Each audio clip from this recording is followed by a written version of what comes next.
Perang Dingin adalah istilah yang merujuk pada periode persaingan politik dan ideologis yang sangat intens antara dua negara adidaya pasca Perang Dunia, dua Amerika Serikat dan Uni Soviet. Meskipun disebut dingin, karena kedua kekuatan besar ini tidak pernah terlibat dalam bentrokan militer secara langsung dan terbuka. Periode yang berlangsung dari tahun 1947 hingga 1991 ini ditandai oleh ketegangan global yang mendalam. Persaingan ini mencakup berbagai bidang, mulai dari perlombaan senjata nuklir yang mengerikan, perang ekonomi, dan proksi. Persaingan teknologi yang melahirkan era antariksa, hingga propaganda masif di seluruh dunia. Perang Dingin tidak hanya membentuk kembali tatanan politik internasional, tetapi juga memberikan dampak luas yang terasa hingga ke sendi kehidupan masyarakat di berbagai belahan bumi, menjadikannya salah satu periode paling berpengaruh dalam sejarah modern. Untuk memahami akar dari Perang Dingin, kita harus melihat kondisi dunia setelah Perang Dunia Kedua. Berakhir pada tahun ke-1945, kekalahan Jerman Nazi meninggalkan kekosongan kekuasaan yang besar di Eropa, Amerika Serikat, dan Uni Soviet, yang sebelumnya menjadi sekutu dalam melawan blok poros. Kini mendapati diri mereka berhadapan sebagai dua kekuatan dominan dengan visi yang sangat berbeda untuk masa depan dunia. Aliansi mereka selama perang hanyalah sebuah pernikahan demi kepentingan yang dilandasi oleh kecurigaan. Begitu musuh bersama telah dikalahkan, perbedaan fundamental di antara keduanya pun mencuat ke permukaan. Uni Soviet di bawah kepemimpinan Joseph Stalin, mulai membentuk pemerintahan komunis di negara-negara Eropa Timur yang dibebaskannya dari Nazi. Langkah ini dimaksudkan untuk menciptakan zona penyangga, buffer zone, untuk melindungi Soviet dari potensi agresi di masa depan, terutama dari Jerman. Namun, bagi Amerika Serikat dan sekutu baratnya seperti Inggris, tindakan ini dilihat sebagai upaya ekspansi ideologi komunisme yang agresif dan mengancam. Ketakutan ini diperparah oleh sifat rezim Stalin yang totaliter dan represif. Ketegangan semakin mengeras antara tahun 1947 dan ke-1948. Amerika Serikat meluncurkan Marshall Plan, sebuah program bantuan ekonomi masif untuk membangun kembali Eropa Barat. Tujuannya tidak hanya bersifat kemanusiaan, tetapi juga strategis untuk menstabilkan ekonomi Eropa, menciptakan pasar bagi produk Amerika, dan yang terpenting, membendung daya tarik komunisme di negara-negara yang hancur akibat perang.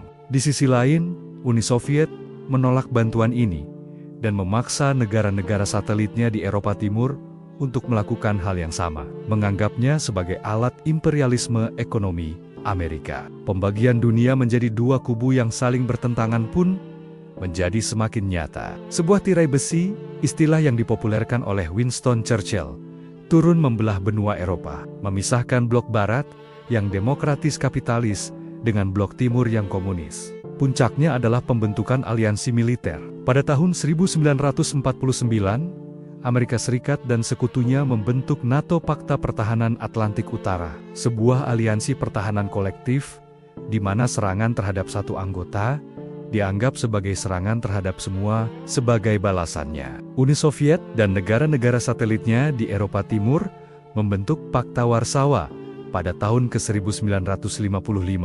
Dengan terbentuknya dua aliansi militer raksasa ini, dunia secara resmi memasuki era bipolar, di mana setiap krisis regional berpotensi memicu konfrontasi global antara dua adidaya.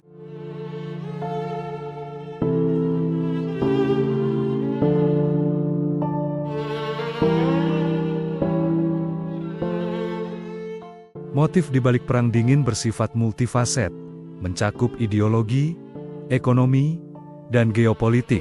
Ini adalah inti dari konflik. Amerika Serikat memperjuangkan demokrasi liberal, kebebasan individu, dan ekonomi kapitalis berbasis pasar bebas. Sementara itu, Uni Soviet mempromosikan ideologi komunisme Marxis-Leninis dengan sistem satu partai, ekonomi terpusat yang dikendalikan negara, dan penekanan pada kolektivisme. Masing-masing pihak memandang ideologi lawannya sebagai ancaman eksistensial. Bagi Barat, komunisme adalah ancaman bagi kebebasan dan kemakmuran. Bagi Soviet, kapitalisme dianggap eksploitatif dan imperialistis, yang pada akhirnya akan berusaha menghancurkan mereka. Persaingan ekonomi juga menjadi motor utama. Marshall Plan berhasil menghidupkan kembali ekonomi Eropa Barat dan mengikatnya erat ke dalam sistem perdagangan global yang dipimpin Amerika. Sebagai tandingannya, Soviet menciptakan Komikon Dewan Bantuan Ekonomi Bersama untuk mengintegrasikan ekonomi negara-negara Eropa Timur di bawah kendalinya. Ini menciptakan dua sistem ekonomi yang terpisah dan saling bersaing. Kedua negara adidaya berusaha memperluas lingkup pengaruh mereka. Amerika Serikat mengadopsi doktrin Truman pada tahun 1947 yang menyatakan komitmen untuk mendukung bangsa-bangsa bebas yang menentang penaklukan oleh minoritas bersenjata atau tekanan dari luar. Ini adalah kebijakan penahanan containment yang dirancang untuk menghentikan penyebaran komunisme. Sebaliknya, Uni Soviet merasa perlu mengamankan perbatasannya dengan menciptakan negara-negara satelit yang loyal di Eropa Timur. Mengingat pengalaman pahit invasi oleh Napoleon dan Hitler dari arah barat, setiap langkah yang diambil oleh satu pihak ditafsirkan sebagai tindakan agresif oleh pihak lain, menciptakan siklus ketidakpercayaan dan eskalasi yang berkelanjutan. Dunia menjadi papan catur raksasa, di mana setiap negara menjadi bidak dalam permainan strategis antara Washington dan Moskow.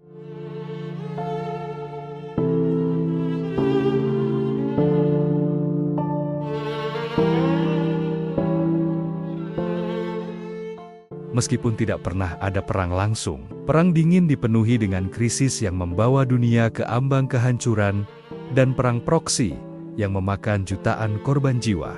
Berlin menjadi titik nyala pertama, terletak jauh di dalam wilayah Jerman Timur yang dikuasai Soviet. Kota ini sendiri terbagi menjadi sektor barat dan timur pada tahun 1948. Stalin memblokade semua akses darat ke Berlin Barat, berharap dapat memaksa sekutu barat keluar. Namun, Amerika dan sekutunya merespons dengan jembatan udara Berlin-Berlin Airlift, sebuah operasi logistik monumental yang memasok kota melalui udara selama hampir setahun. Blokade itu akhirnya gagal. Ketegangan kembali memuncak pada tahun 1961. Ketika Jerman Timur dengan dukungan Soviet membangun tembok Berlin untuk menghentikan eksodus warganya ke barat. Tembok ini menjadi simbol paling nyata dari perpecahan Perang Dingin.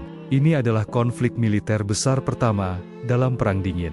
Setelah Perang Dunia II, Korea dibagi di paralel ke-38 menjadi utara yang komunis, didukung Soviet, dan selatan yang kapitalis, didukung AS. Pada Juni tahun 1950, Korea Utara menginvasi Korea Selatan dengan tujuan menyatukan semenanjung di bawah komunisme.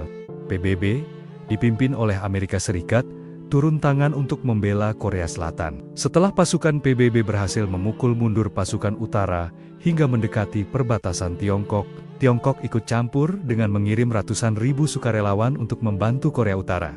Perang berakhir dengan jalan buntu dan gencatan senjata pada tahun 1953, yang secara permanen membagi Korea menjadi dua negara yang secara teknis masih berperang hingga hari ini. Perang ini menewaskan jutaan orang dan menegaskan pola perang proksi. Ini adalah momen paling berbahaya dalam sejarah manusia, ketika dunia berada di ambang perang nuklir. Setelah revolusi Fidel Castro menjadikan Kuba negara komunis, Uni Soviet secara diam-diam mulai memasang rudal nuklir jarak menengah.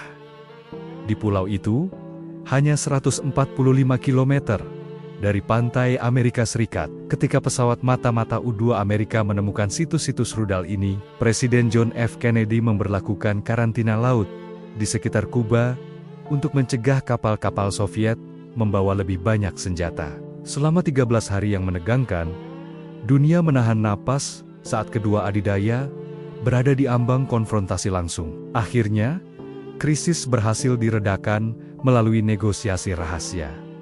Soviet setuju untuk menarik misilnya sebagai imbalan atas janji AS untuk tidak menginvasi Kuba dan secara diam-diam menarik misil AS dari Turki.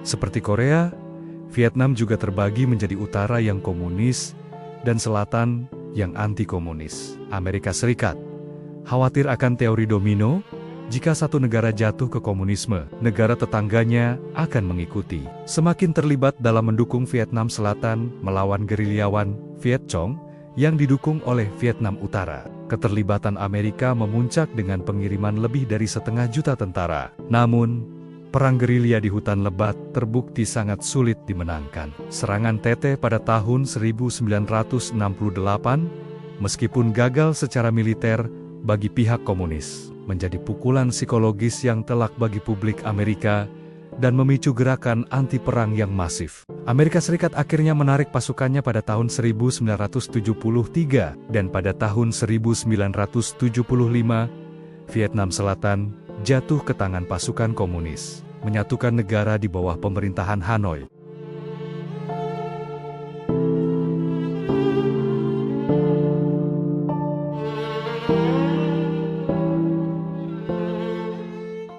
Di luar konflik militer, persaingan juga terjadi di bidang teknologi dan persenjataan. Setelah Soviet berhasil menguji bom atom pertamanya pada tahun 1949, perlombaan senjata nuklir dimulai dengan sungguh-sungguh. Kedua belah pihak berlomba-lomba mengembangkan senjata yang lebih kuat, dari bom hidrogen hingga rudal balistik antarbenua ICBM yang dapat mencapai target di belahan dunia lain dalam hitungan menit. Ini melahirkan doktrin Mutually Assured Destruction, atau saling menjamin kehancuran. Logikanya adalah bahwa jika salah satu pihak melancarkan serangan nuklir, pihak lain akan membalas dengan kekuatan yang sama-sama menghancurkan, sehingga tidak akan ada pemenang. Paradoksnya, teror inilah yang justru mencegah terjadinya perang nuklir skala penuh. Ini adalah arena persaingan untuk supremasi teknologi dan ideologi. Soviet mengejutkan dunia pada tahun 1957 dengan meluncurkan Sputnik 1, satelit buatan pertama. Mereka kembali unggul pada tahun 1961 ketika kosmonot Yuri Gagarin menjadi manusia pertama di luar angkasa. Kejutan-kejutan ini memacu Amerika Serikat untuk berinvestasi besar-besaran dalam sains dan teknologi, mendirikan NASA, dan menetapkan tujuan ambisius. Presiden Kennedy berjanji untuk mendaratkan manusia di bulan sebelum akhir dekade. Misi ini berhasil pada 20 Juli tahun 1969, ketika Neil Armstrong dari misi Apollo 11 menjadi manusia pertama yang berjalan di bulan, sebuah kemenangan simbolis yang besar bagi Amerika Serikat.